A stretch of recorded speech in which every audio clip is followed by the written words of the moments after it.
वो कौन सी विधा है जिस विधा से इस कथा को श्रवण करके हम मनवांछित पदार्थों को प्राप्त करें। वो किस विधि से, किस ध्यान धारणा से, किस समाधि से हम बैठकर उस कथा का रसास्वादन करें। कैसे कथा हमारे जीवन में चमत्कार लाए, उसे भागवत महात्मा कहते हैं, जिसमें विधि बताई है आपको कैसे बैठना है।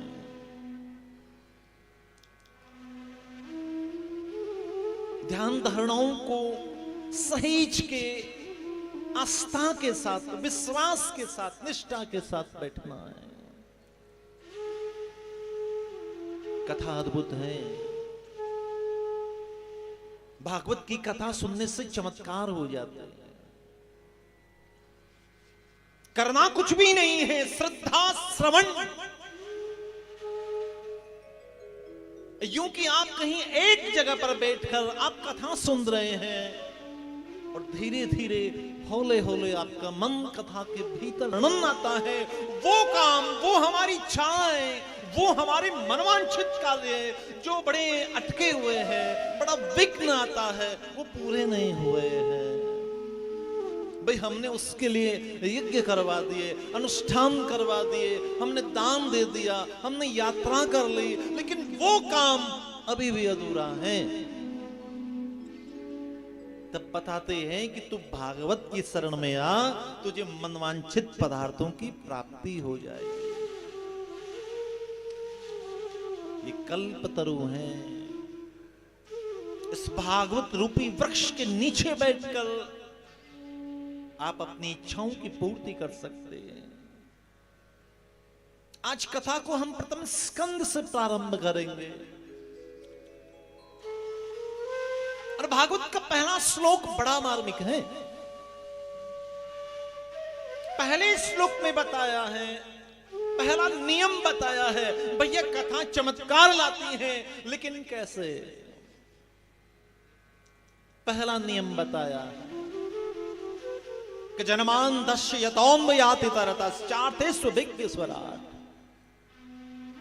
तेने ब्रह्म हृदय आदि कवये मुह्यन्ति यत् सूर्य तेजो वारि मृदाम यथा विनिमयो यत्र सल्गो मृषा धाम्ना स्वेन सदा निरस्तकुहकम् सत्यम परम धीमहि। पहला नियम बताते हैं कि जनमान दस्य यतां याति तरतश्चार्थेषु विज्ञस्वराट्। कथा के आरंभ में किसकी वंदना की है बताते हैं महर्षि वेदव्यास जी। बोले मैं उस भगवान का आह्वान करता हूं जिसकी सत्ता अनादिकाल से चली आ रही है। जनवान दस्य यतों याति तरतश्चार्थेषु विज्ञस्वराट्। आगे लिखने वो ब्रह्मा नहीं है, अपने संकल्प मात्र से जिसने ब्रह्मा को पैदा कर दिया, उस ब्रह्मा को वेदों का ज्ञान दान कर दिया। ब्रह्मा भी उस परब्रह्म को जानने के लिए मोहित हो जाते हैं, लेकिन जान कहां पाते हैं कि वो कैसे हैं। जिस हरि के एक नाम लेने से सारे के सारे ताप नष्ट हो जाते हैं। बताते हैं धामना स्वेन सदा निरस्तकुहकम् सत्यम परम धीमहि।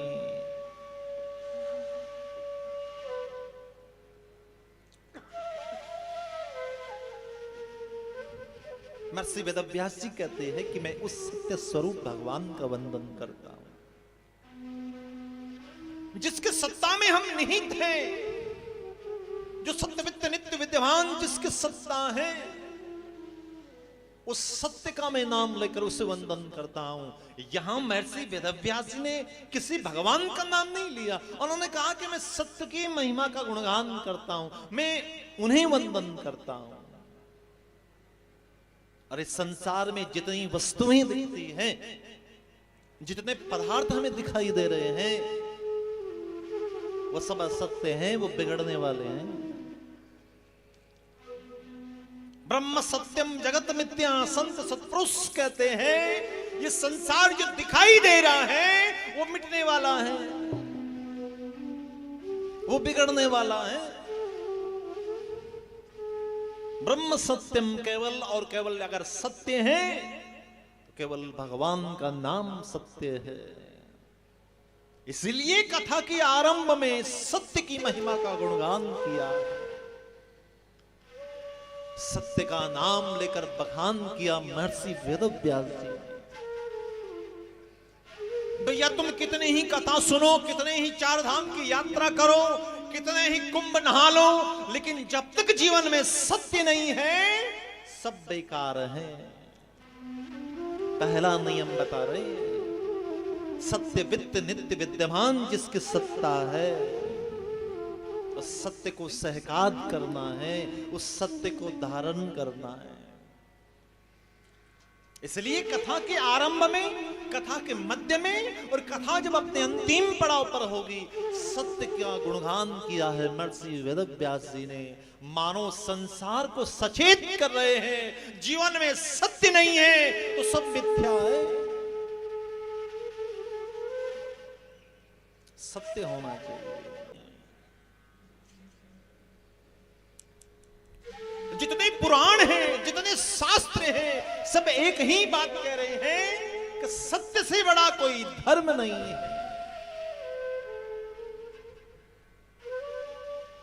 और इस युग की सबसे जो मशहूर कथा लोग अपने घरों में करवाते हैं, सत्यनारायण भगवान की कथा। उसके जितने पात्र हैं सबको देखिए, वो कलावती, लीलावती, वो लक्कड़हारा, जितने इसके पात्र हैं सब सत्य को धारण करते हैं, अंगीकृत करते हैं। तब भगवान सत्यनारायण उन्हें दर्शन देते हैं। और जीवन में एक बात हमेशा याद रखना, सत्य जो सत्य है, सत्य के मार्ग पर जो चलते हैं वो किंचित मात्र परेशान जरूर हो सकते हैं, लेकिन जीवन में कभी पराजित नहीं हो सकते हैं। अंत में सत्य की जीत होती है, क्योंकि सत्य भगवान है, सत्य ब्रह्म है, सत्य के मार्ग पर चलना है। पहला नियम बता रहे हैं महर्षि वेदव्यास जी महाराज। दूसरे श्लोक में लिखते हैं कि धर्मे प्रोंजित के तोत्र परमो निर्मत सराणाम सथा। भागवत के अंदर परम धर्म का निरूपण हुआ है। मनुष्य मात्र का जो धर्म है उस धर्म का निरूपण श्रीमद् भागवत महापुराण में हुआ है। हमें क्या करना चाहिए? मनुष्य का सर्वश्रेष्ठ धर्म कौन सा है? नैमिषारण्य क्षेत्र के अंदर बैठे 88,000 ऋषियों अंदर चर्चा हो रही है कि मनुष्य का सर्वश्रेष्ठ धर्म कौन सा है। पूछते हैं कि क्या परिक्रमा लगाना धर्म है? चार धाम की यात्रा कर लेना धर्म है? ब्रह्म मुहूर्त में उठकर रोज भगवान का भजन करना क्या यह मनुष्य का सर्वश्रेष्ठ धर्म है? गंगा नहा लेना क्या मनुष्य का सर्वश्रेष्ठ धर्म है? लाखों करोड़ों का दान कर देना क्या यह मनुष्य का सर्वश्रेष्ठ धर्म है? मनुष्य का सर्वश्रेष्ठ धर्म कौन सा? सोनकादिक ऋषि चर्चा कर रहे हैं। सोनकादिक ऋषि कहते कि हे देव, हमारे मन में एक संशय है। जब हम मंदिर में जाते हैं तो लोग कहते कि नहीं नहीं राम जी बड़े हैं, कोई कहता नहीं कृष्ण बड़े हैं। हे देव, आगे कलयुग आने वाला है और कलयुग के अंदर हर महीने एक नई देवी कहीं न कहीं प्रकट हो जाती है। ऐसे में हम किसको पूजें, किसको नहीं पूजें, किसमें मन को लगाएं, किसमें मन को नहीं लगाएं। सुत जी महाराज स्तवन करते हैं। सुत जी कहते हैं कि आपने जो प्रश्न पूछा है ये आपका नहीं है, इस संपूर्ण मानव समाज के कल्याण का प्रश्न है। मैं आपके प्रश्न का जवाब दूं उससे पहले मैं सुखदेव भगवान को वंदन करना चाहूंगा। वो सुखदेव भगवान जो राधा रानी की गोद में क्रीड़ा किया करते हैं, हर पल हर क्षण किशोर जी का नाम लेते हैं। एक दिन किशोर जी ने सुखदेव जी से कहा कि तुम मृत्यु लोक में जाओ ना, वहां जन जन के अंदर भागवत धर्म का प्रचार करो। लोगों का जीवन बड़ा अस्त व्यस्त है, लोगों को कुछ बोध नहीं है। अरे ऐसे में लोग अपना कल्याण कैसे करेंगे? वो केवल अपने लिए जीते हैं, अपने परिवार के लिए जीते हैं, अपने आत्म कल्याण के लिए तो वो कुछ कर नहीं रहे हैं। उनके आत्म कल्याण के लिए राधा रानी ने सुखदेव जी से कहा कि तुम जाओ और भागवत धर्म का प्रचार करो। भगवान सुखदेव कहते हैं, अरे माताजी मैं मृत्यु लोक में गया तो वह विष्णु की माया मुझे पकड़ लेगी और ये जो 2-4 माला आपके नाम के जप रहा हूं ना वो भी छूट जाएगी। ये माया है ही ऐसी है, जब कुछ नहीं होता है तो हम भगवान के मंदिर जाते हैं, जब दुख आता है, तकलीफ आती है, चिंता सताती है तो हम भगवान के मंदिर जाकर भगवान से मांगते हैं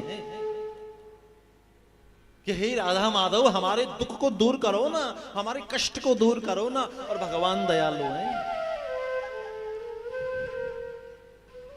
भगवान कृपा कर देते हैं। भगवान कहते हैं कि कितना दुख है, बोले कुछ भी नहीं है मेरे पास, खाने को रोटी नहीं, घूमने पैदल घूमता हूं। तो भगवान दया करते हैं और भगवान कृपा करते हैं, एक मोटरसाइकिल की कृपा कर देते हैं। अब भगत जी को देखिए, मंदिर तो आते हैं लेकिन मोटरसाइकिल लेकर आते हैं, लेकिन मांगना है भगवान से, मांगना बंद नहीं किया।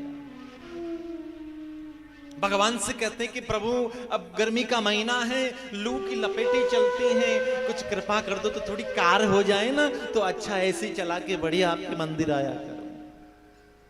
भगवान ने कृपा कर दी, अच्छी से स्कॉर्पियो गाड़ी दे दी और कृपा हुई। अब उसके 2-3 मीले फैक्ट्रियां चलने लग गई, अब ड्राइवर गाड़ी चला रहा है और वो भगत जी साइड में बैठे हैं। ड्राइवर ने कहा कि सेठ जी आपका नियम है ना मंदिर जाने का? बोले आज टाइम नहीं है, आज कोई पार्टी आएगी, अर्जेंट मीटिंग है। कांच को खोला 2 बार, ऐसे क्या निकल गया। जब नहीं था तो भगवान के पास गया, जब भगवान ने दिया तो सबसे पहला काम किया, भगवान को ही भूल गया। प्यार से बोलो राधे राधे। इसलिए भगवान सुखदेव कहते हैं ये माया बड़ी अजीब है, ये माया मुझे पकड़ लेगी, मैं नहीं जाता, और जो भजन कर रहा हूं ना ये भजन छूट जाएगा। तब राधा रानी ने कहा कि मेरी कृपा तुम्हारे ऊपर है, माया का कोई असर नहीं पड़ेगा।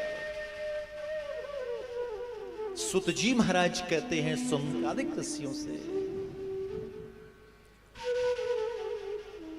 कैलाश पर्वत पर सदाशिव आशुतोष मत पार्वती के साथ रहते हैं और गोविंद की कृपा देखिए, उसी कैलाश पर वो नन्हा सा सुख पक्षी जिसके गर्भ में सुखदेव जी बैठे,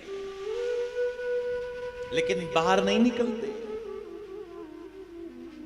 अब सुखदेव जी बाहर नहीं निकले तो जन जन के अंदर भागवत धर्म का प्रचार कौन करे।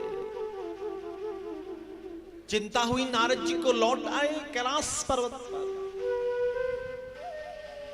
भगवान शंकर आश्रम के अंदर गुफा में बैठकर भजन कर रहे थे।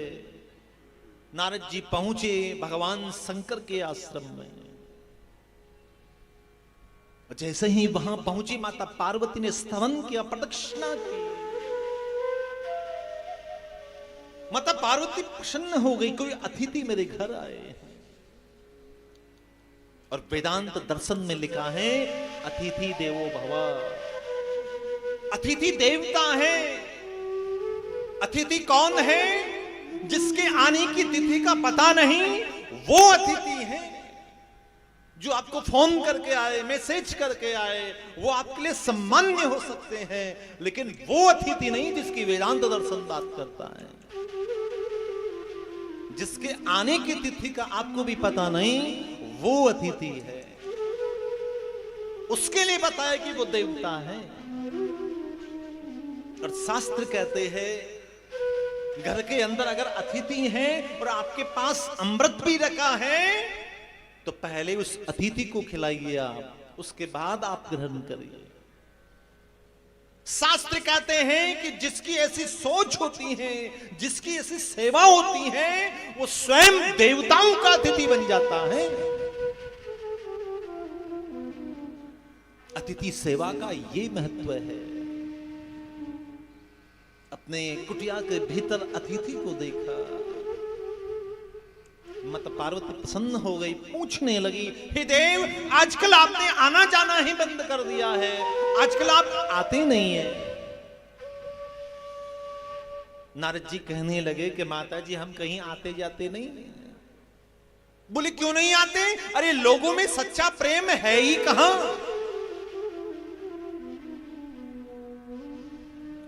शास्त्र उठाकर देख लीजिए, सुर नर मुनि सबकी यह रीति, स्वार्थ लाग करो सब प्रीति। ये रिश्ते नाते अपने पराये ये सब स्वार्थ के हैं, इसलिए हम कहीं नहीं आते जाते। हम अपने आश्रम में बैठकर वहीं भगवान का भजन करते हैं। इस बात को सुनते ही माता पार्वती कहने लगी कि हे देव, मैं दूसरों की बात नहीं करती, मैं अपनी बात करती हूं। अब देखो ना, मेरे में और मेरे पति में कितना प्रेम है, वो कोई भी बात मुझसे छुपाते नहीं है। वो तुरंत मुझे बता देते हैं, इतना भारी मेरे में और मेरी में इतना प्रेम है।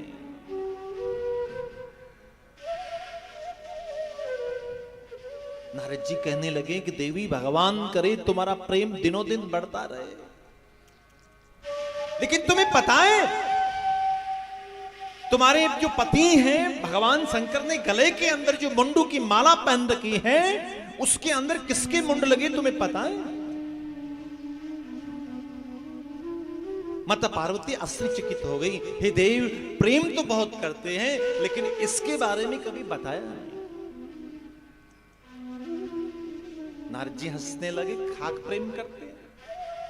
अरे 24 घंटे जिस माला को गले में पहनकर घूमते हैं, उसके बारे में कभी नहीं बताया। तो सुनो देवी, मैं नहीं समझता कि तुम्हारी पति तुमसे प्रेम करते हैं। नहीं नहीं, ऐसा नहीं हो सकता हे देव। अरे मेरे पति तो मुझसे इतना प्रेम करते हैं। अब देखो ना, गुरु मंत्र भी मुझे बता दिया। शास्त्र कहते हैं गुरु मंत्र गोपनीय होता है, वो किसी को बताया नहीं जाता। गोपनीयम गोपनीयम प्रयत्नत। गुरु मंत्र गोपनीय होता है। अगर आपने किसी को बता दिया तो फिर मंत्र काम नहीं करेगा। हर मंत्र की एक महिमा है। गुरु मंत्र आपके कष्ट निवारक मंत्र है। आपके जीवन में जब कष्ट आए, विपत्ति आए, उस मंत्र का जाप करिए, आपको गुरु मार्ग बता देंगे। बस उसकी गोपनीयता भंग नहीं होनी चाहिए। शास्त्रों में वर्णन आता है कि गुरु मंत्र अपने पति को भी नहीं बताना चाहिए। और शास्त्रों में और ब्रज के रसिक संत तो यहां तक कहते हैं, कोई आपकी गर्दन पे तलवार रख दे और आपसे पूछे कि बता तेरा गुरु मंत्र नहीं तो तुझे मार देंगे। भगत जी कहते तुम मार दे, लेकिन गुरु मंत्र नहीं बताएंगे। प्यार से बोलो राधे राधे। हर मंत्र की महिमा है। एक पौराणिक उपाख्यान है, सरयू के किनारे तुलसी बाबा की कुटिया है, भजन करते हैं। पुराणों में कथा आती है कि एक बार 4 चोर चोरी करके कुछ सोने चांदी लेके नगर के अंदर चोरी करके जाने लगे, लेकिन सरयू में बाढ़ का जल, अमीय प्रवाह, कोई नौका नहीं, कोई साधन नहीं। उन्हें भय सताने लगा, अगर किसी राजा ने देख लिया तो हमें मृत्यु दंड मिल जाएगा। दौड़े दौड़े वो चारों चोर तुलसी बाबा की कुटिया में प्रवेश कर गए और कहने लगे, बाबा बाबा हमारे प्राणों की रक्षा करो, हम राहगीर हैं, मार्ग भटक गए हैं, आप कृपा करके हमारी मदद करिए। तुलसी बाबा ने कहा कि हम आपकी क्या सहायता कर सकते हैं। बोले, बाबा हमें उस पार जाना है, लेकिन आप तो जानते हैं सरयू में बाढ़ आ रही, हम कैसे जाए। तुलसी बाबा ने कहा, चिंता ना करे, मेरे पास एक उपाय है। तुलसी बाबा ने एक वटवृक्ष का एक पत्ता तोड़ा, भीतर गए, उसके ऊपर कुछ लिखा और उसको बंद करके उसके ऊपर धागे से लपेट कर कहा कि लीजिए, इसको अपने हाथ में रखिए और नियम है इसको खोलना नहीं है, और जैसे ही आपने खोल दिया तो फिर अनर्थ हो जाएगा। चारों चोरों ने उस मंत्र को लिया, सरयू के अंदर प्रवेश कर गए, लेकिन वो डूबे नहीं, वो बहे नहीं, पार उतर गए। चोर बड़े प्रसन्न हो गए, अरे ये बाबा ठीक है, पता नहीं इसमें ऐसा क्या लिखा है कि हम डूबे नहीं, हम बहे नहीं, ये तो अच्छा है, अब हम रोज चोरी करेंगे और रोज इसको हम अपने पास रखेंगे। दूसरे दिन फिर चोरी करके आए और उस पत्र को लिया, हाथ में पत्र। वो कहने लगे, अरे देख तो ले इसमें लिखा क्या है। बोले, कुछ भी लिखा हो, अब हमें क्या करना है, जो लिखा होगा हमें क्या करना, अरे देख तो ले। एक चोर ने उसको खोला, उसके भीतर लिखा था कि राम। चोरों ने कहा, बस इतनी सी बातें हैं, खाली राम लिखा है। उस पत्र को हाथ में लिया और सरयू में फेंक दिया। बोले, काहे चिंता करते, वो तो मैं लिख दूंगा। चोरों ने चोरी की, एक पत्र लिया, उसके ऊपर राम लिखा, हाथ में लिया और सरयू में प्रवेश कर गए। और जैसे ही सरयू में प्रवेश किया, अमीय बाढ़ के साथ वो बह गए, क्योंकि मंत्र की गोपनीयता उन्होंने भंग कर दी। प्यार से बोलो राधे राधे। इसलिए शास्त्र कहते हैं मंत्र की गोपनीयता है, हर मंत्र की एक महिमा है, बस उसको जीवन में उतारना है। और यही जीवन का सार बताते हैं कि सांसें रहते उस गोविंद को भज लीजिए, नहीं तो उम्र के उस पड़ाव पर पछताने के अलावा और कुछ भी नहीं मिलेगा, कुछ भी नहीं मिलेगा। इसलिए कथा में मन तो लगाइए। यैन किन प्रकारेण मन कृष्ण निवेश। शास्त्र कहते हैं कितने झूठ बोलने पड़े कथा सुनने के लिए, बोल दीजिए, पाप नहीं लगेगा। घर वालों से 1000 झूठ बोलने पड़े, झूठ बोलिए, कथा सुनिए, पाप नहीं लगेगा। गोविंद को मनाइए, दुनिया वालों को छोड़िए, शाम को मनाइए। और आपको पता है, आप कथा सुनने आओगे ना, लोग बातें जरूर बनाएंगे, लोग कहेंगे लो जी नहीं भगत जी आ गए। उनकी तरफ ध्यान नहीं देना, गोविंद को मनाना। संसार का काम है बातें बनाना, वो तो फिर भी बनाएंगे, उनका काम ही बातें बनाना। आइए ताली बजाते हुए आनंद के साथ सब गाएंगे बड़े प्यार से। नी में श्याम मणा नानी, चाहे लोग बोलियां बोले,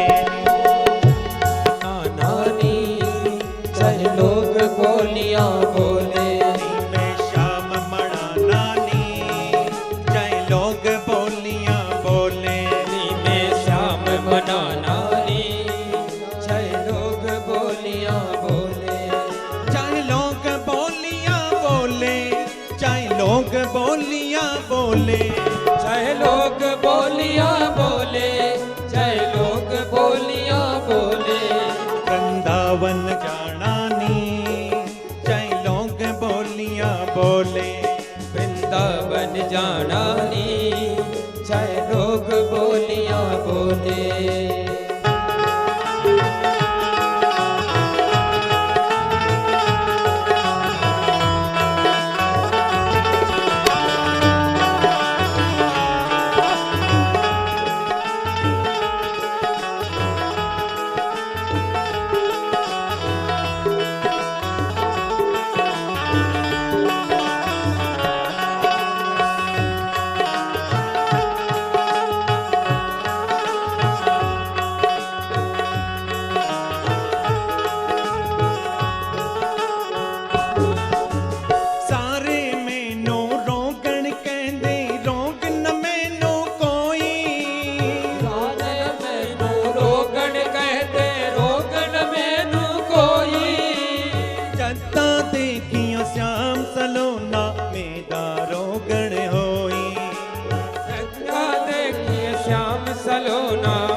रोग पुराणा नी जय लोग बोलिया बोले रोग पुराना नी जय लोग बोलिया बोले जय लोग बोलिया बोले जय लोग बोलिया बोले जय लोग बोलिया बोले जय लोग बोलिया बोले वृंदावन जाना नी जय लोग बोलिया बोले वृंदावन जाना नी जय लोग बोलिया बोले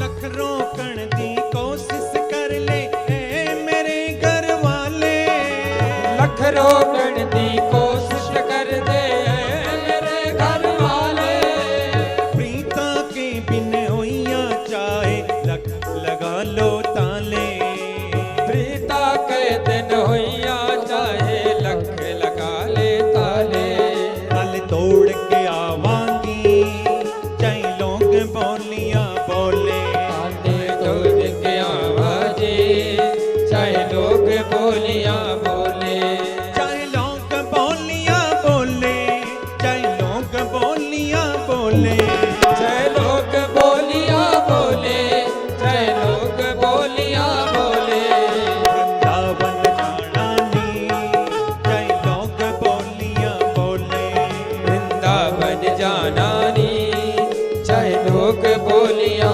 बोले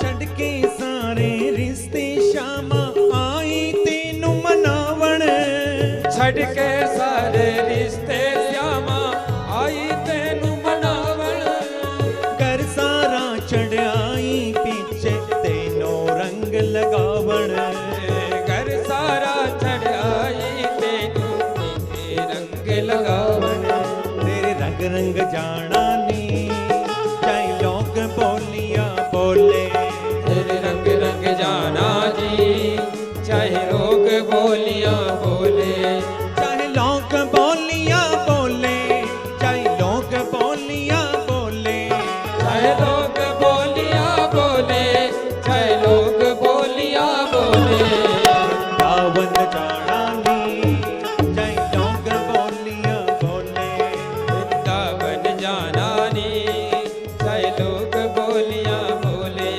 वृंदावन जाना नी जय लोग बोलिया बोले वृंदावन जाना नी चाहे लोग बोलिया बोले वृंदावन जाना नी चाहे लोग बोलिया बोले श्याम बनाना नी चाहे लोग बोलिया बोले नीले श्याम बनाना नी चाहे लोग बोलिया बोले चाहे लोग बोलिया बोले चाहे लोग बोलिया बोले चाहे लोग बोलिया प्यार से बोलो राधे राधे। बड़ी सुंदर सी कथा है। माता पार्वती कहती है कि भगवान शिव मुझे गुरु मंत्र भी बता देते हैं। नारद जी कहने लगे तो बताओ ना, भगवान शंकर में जो गले के अंदर मुंडू की माला पहनी है उसमें किसके मुंड लगे हैं? वो माता पार्वती बहन की बसीभूत हो गई, आश्चर्यचकित हो गई। हे देव, प्रेम तो बहुत करते हैं लेकिन इसके बारे में कभी बताया नहीं है कि उसमें किसके मुंड लगे। नारद जी कहने लगे तो देवी, मैं नहीं समझता कि तुम्हारे पति तुमसे प्रेम नहीं करते।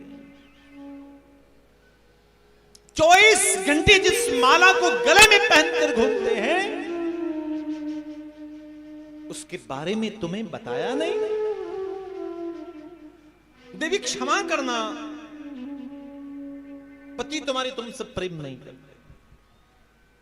माता पार्वती वहम की वशीभूत हो गई, अपने सुंदर सुंदर वस्त्रों का त्याग करने लगी और कौप भवन में जाने लगी। आपको पता, पुराने जमाने में जो देवता होते हैं ना, वो मकान जब बनाते थे तो उसमें एक कमरा ज्यादा बनाते थे, उसके ऊपर लिख देते थे कौप भवन, जिसका मतलब ये होता था कि पत्नी अगर अपने पति से नाराज हो जाती तो चुपचाप कौप भवन में चली जाती, तो देवता बेचारे समझ जाते कि आज दाल में कुछ काला है कि पूरी दाल ही काली है। प्यार से बोलो राधे राधे। और आपको पता है ये व्यवस्था गोविंद की द्वारिका में भी थी। भगवान की द्वारिका में भी कौप भवन बना हुआ था। जितनी पत्नियां थी वो सब भगवान से नाराज होती थी, रुष्ट होती थी। भगवान की जितनी पत्नियां थी सब में झगड़ा होता।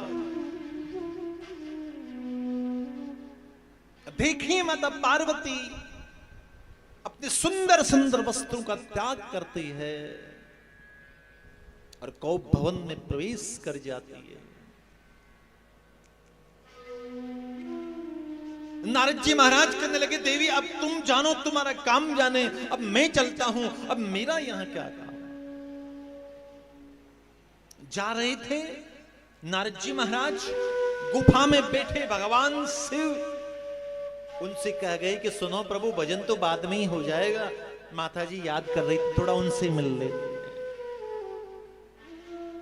भगवान शिव मन में विचार करने लगे कि आपके चरण हमारे घर में पड़े और देवी हमें याद ना करें, ये असंभव है। अब हम अभी जाते हैं और उनसे मिलकर आते हैं। भगवान शिव आश्रम में प्रवेश करते हैं, पुकारने लगे, देवी तुम कहां हो, देवी तुम कहां हो, देवी तुम कहां हो। कोई जवाब नहीं आया। भगवान शिव समझ गए कि आज कुछ गड़बड़ है। तब भगवान शिव को भवन में प्रवेश करते हैं। सुत जी कहते हैं कि भगवान शिव माता पार्वती को मनाने का जतन कर रहे हैं। भगवान शिव कहते हैं, देवी मुझे बताओ ना, मुझसे कहां चूक हो गई, मुझसे कहां गलती हो गई। माता पार्वती कहने लगी कि ज्यादा बातों को मत बनाओ, मुझे सब पता है। अच्छा मुझे एक बात बताओ। बोले क्या, नारद आया था? बोले हाँ। तुमसे मिला था? बोले हाँ। तो भगवान शिव कहने लगे, तुम्हारा कसूर नहीं, अब तुम जो चाहो पूछो, मैं बताऊंगा। अरे क्या बताओगे आप? आपने कभी मुझसे बताया गले के अंदर जो आपने मुंडू की माला पहनी है उसमें किसके सिर लगे? इस बात को सुनते ही भगवान शिव के नेत्र सजल हो गए, कुछ कुछ आंखें गीली हो गई, प्रेम के अश्रु छलक पड़े। देवी मैं वास्तव में तुमसे प्रेम करता हूं, इसका प्रत्यक्ष यदि कोई प्रमाण है तो ये मुंडू की माला है। माता पार्वती कहने लगी कि हे देव, अब तो आप महाकपटी हैं। बोले वो कैसे कि मैं तो बार बार मर जाती हूं, आप तो मरते भी नहीं हैं। आपने ऐसी कौन सी औषधि खा रखी है जो आप नहीं मरते हैं, मरना मुझे ही पड़ता है। भगवान शिव कहते हैं कि देवी मैंने अमर कथा का पान कर रखा है, मैंने भागवत की कथा श्रवण कर रखी है, जिस कथा को सुनने के बाद अबोध दर्शन की प्राप्ति हो जाती है, सूक्ष्म विराट हो जाता है, मोक्ष का मार्ग प्रशस्त हो जाता है। माता पार्वती प्रसन्न हो गई, हे देव मुझे भी कथा सुनाओ ना, मुझे भी कथा सुननी है। स्वीकृति प्रदान की। भगवान शिव कहते हैं कि देवी मैं नेत्र बंद करके कथा कहता हूं, अब मुझे कैसे पता लगेगा कि तुम कथा सुन रही हो या नहीं सुन रही हो, इसलिए मैं तुमसे जयकारा बुलवाऊंगा, तुम बोलते रहना। भगवान आशुतोष सदाशिव कथा बोलने लगे। सुत जी कहते हैं कि संपूर्ण कैलाश पर्वत सुनसान है, यदि कोई है तो वो नन्हा सा सुत पक्षी जिसके गर्भ में सुखदेव जी बैठे हैं। कथा के आरंभ में ही भगवान शिव ने कह दिया कि हे देवी सावधान होकर कथा सुनना। सावधान में स पहले है, माने संयत होकर कथा सुनना, वस्तु विवेक के साथ कथा सुनना। सावधान होकर वस्तु विवेक के साथ कथा सुनेंगे तो यही कथा आपकी धारणाओं को सिद्ध कर देगी। जो आप धारणा लेकर गोविंद की शरण में आए हैं, भागवत की शरण में आए हैं, उन धारणाओं को सिद्ध करने की सामर्थ्य श्रीमद् भागवत महापुराण में है। कथा बोलने लगे, नन्हा सा सुख पक्षी बाहर निकला। माता पार्वती ओम ओम बोलकर कथा श्रवण कर रही हैं, इधर दूसरी तरफ वो नन्हा सा सुख पक्षी कथा श्रवण कर रहे हैं। कथा सुनते सुनते माता पार्वती को आलस्य आ गया, और इस कथा का सबसे पहला शत्रु यदि कोई है तो वो है आलस्य, प्रमाद, निद्रा। इस कथा के सबसे बड़े शत्रु है, कथा में बैठते ही नींद आती है। अभ्यास नहीं किया बैठने का, अभ्यास से तो नींद नहीं आती है, और जब अभ्यास नहीं होता है तो बैठते ही नींद आती है। बैठने का अभ्यास चाहिए, और जैसे जैसे कथा में मन लगता है फिर गोविंद बागडोर संभाल लेते हैं, फिर आपको एकाग्र कर देते हैं। और जैसे ही कथा में बैठे, और आपको पता मैंने कल भी कहा था कि जो नींद ऐसी में नहीं आएगी, नींद की गोली खाने में नहीं आएगी, वो स्टार्ट बट्टी पर बैठते ही आ जाएगी। प्यार से बोलो राधे राधे। ये भी गोविंद की कृपा है, ये भी भगवान की कृपा है। कथा कान में वही जाएगा जिसको गोविंद चाहेंगे। आके सो गए तो भगवान ने कहा अब सो ले तू भी, बेचारा घर पे कितना काम करता है। बोलो राधे राधे, जोर से बोलना पड़ेगा। पहला शत्रु है निद्रा। मतलब पार्वती को आलस्य आ गया, निद्रा आ गई। इधर उस नंद से सुख पक्षी ने विचार किया, यदि ओम ओम नहीं बोला गया तो कथा कहना बंद कर। माता पार्वती की आवाज में वो नन्हा सा सुख पक्षी ओम ओम शब्द उच्चारित करते हैं। कथा पूरी हुई 7 दिन की। भगवान शंकर ने जयकारा लगा दिया, बोले कृष्णचंद्र भगवान की। जैसे ही जयकारा लगा माता पार्वती की निद्रा टूट गई। बोले प्रभु आगे कहो ना, आगे की कथा में क्या? बोले क्या मतलब? बोले मुझे थोड़ी नींद आ गई। अरे बोले तुझे नींद आ गई तो ओम ओम कौन बोल रहा था? दाएं देखा कोई नहीं, बाएं देखा कोई नहीं, पीछे मुड़कर देखा तो नन्हा सा सुख पक्षी बैठा है और स्मितहास्य कर रहा है। एक पल को भगवान शिव प्रसन्न हो गए। देखो तो सही, दुनिया के लोगों को मनुष्य जीवन दिया है, फिर भी वो कथा नहीं सुनते हैं। और इसको पक्षी बनाया है, फिर भी गोविंद की कथा सुन रहे हैं। और दूसरे पल भगवान शिव के विचार बदल गए। बोले इसने कथा सुनी है, लेकिन इसने नियम के विपरीत कथा सुनी है। और शास्त्र कहते हैं कि वक्ता के पीछे बैठकर जो कथा सुनते हैं वो अपराध है। शास्त्रों में उसे ब्रह्म विद्या की चोरी मानी गई है। भगवान शिव कहते हैं कि इसने ब्रह्म विद्या की चोरी की है, ये दंड मिलेगा इसे। भगवान शिव अपना त्रिशूल उठाते हैं, उस नन्हे से सुख पक्षी को मारने का उद्यम करते हैं।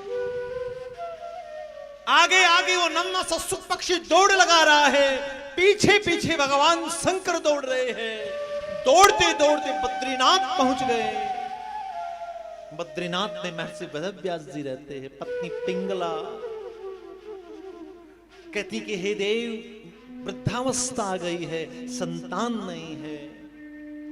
महर्षि वेदव्यास जी ने कहा कि गोविंद आपका मंगल करेंगे। उवासी आई और वह नन्हा सा सुख पक्षी मुंह में प्रवेश कर गया। ये दृश्य देखकर भगवान शिव वहां से चले गए। 9 मास नहीं, 8 मास नहीं, 10 मास नहीं, 12 वर्ष तक जिस सुखदेव भगवान ने गर्भ को ही मंदिर बना लिया। सारे शास्त्र, सारे उपनिषद जिस गर्भ की बुराई करती हैं, उसी को ही मंदिर बना लिया, वहीं भजन कर रहे हैं। पिता को देखिए, महर्षि वेदव्यास जी प्रतीक्षा कर रहे हैं। मेरा पुत्र बाहर आएगा, जीने का सहारा बनेगा। मेरे बुढ़ापे की लाठी है ये कब बाहर आएगा। और पुत्र को देखिए, चिंता मुक्त है और मां के गर्भ में भजन कर रहे हैं। पत्नी ने कहा कि हे देव, देखो ना, मेरे गर्भ से वेद मंत्रों का उच्चारण होता है, शास्त्रों का पठन पाठन होता है, वेद की ऋचाओं का कोई गान करता है, गीता के पाठ का मुझे स्मरण होता है।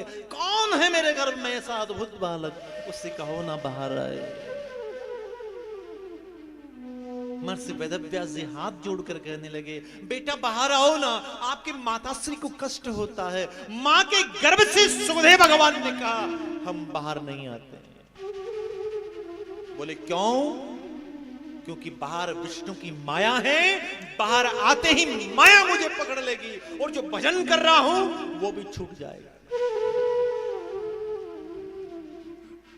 महर्षि वेदव्यास जी आश्वस्त करते हैं, बेटा विष्णु की माया का तुम्हारे ऊपर कोई असर नहीं पड़ेगा, मैं तुम्हें वचन देता हूं। मां के गर्भ में हंसने लगे, पिताजी आप क्या मुझे वचन देंगे?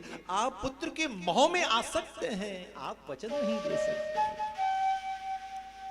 मायापति विष्णु आकर मुझे आश्वस्त करें कि मेरी माया का तुम्हारे ऊपर कोई असर नहीं पड़े तो हम बाहर आए, नहीं तो हम अंदर ही अच्छे। सूत जी कहते हैं, भगवान विष्णु को आकर वचन देना पड़ा। 12 वर्ष के बाद मां के गर्भ से बाहर निकले। दृश्य देखिए, बाहर निकलते ही संन्यास शास्त्र को ग्रहण कर लिया। उस पिता के हृदय पर क्या गुजरी होगी, जो पल पल ये प्रतीक्षा कर रहे थे, मेरा बेटा बाहर आएगा, जीने का सहारा बनेगा। और बेटे को देखिए, संन्यास शास्त्र को ग्रहण कर लिया। विकल व्याकुल हो गए। पुत्रेति तन्मयतया तरवो विनेदुस्तम सर्वभूत हृदयम मुनिमान्तोऽस्मि। अरे बेटा रुक जाना, अरे बेटा रुक जाना, तुम कहां जा रहे हो? और विचार करिए, जिस पुत्र की निष्ठिक बुद्धि उस परमात्मा के अंदर लगी हुई है, उन्हें बहुत नहीं है कि कौन किसका पुत्र है, कौन किसके पिता है। वृक्षों ने आश्वस्त किया, नहीं इन्हें आप लौटा कर नहीं ला सकते।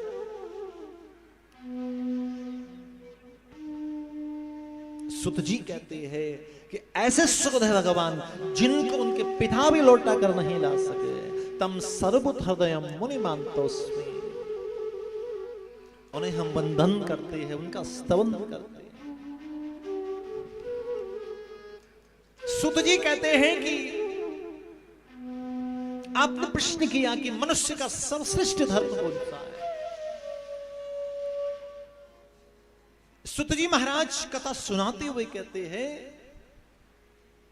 कि मनुष्य का सर्वश्रेष्ठ धर्म है भगवान की कथा सुनना, मंदिर जाना, यात्रा करना, दान देना, लेकिन बदले में कभी भगवान से कुछ मांगना नहीं है।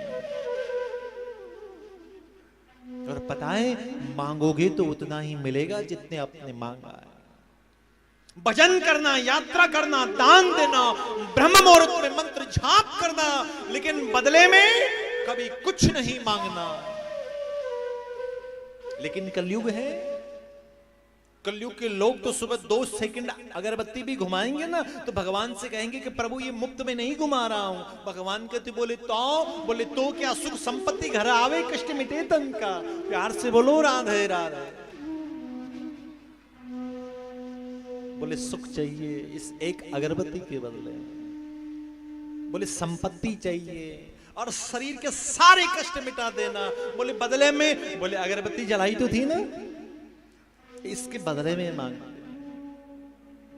जीव सारे सुख को संपत्ति को भोगते भोगते बूढ़ा हो जाता है, जर्जर घात हो जाता है, तब अंत में कंठ अवरुद्ध हो जाते। तब कहता है तन मन धन सब कुछ है तेरा, लेकिन मेरी अलमारी की तरफ मत देखना। ये ले लो, आपने दिया, हमें नहीं चाहिए, लेकिन हमारा हमारा है, आपने दिया आप ले लो।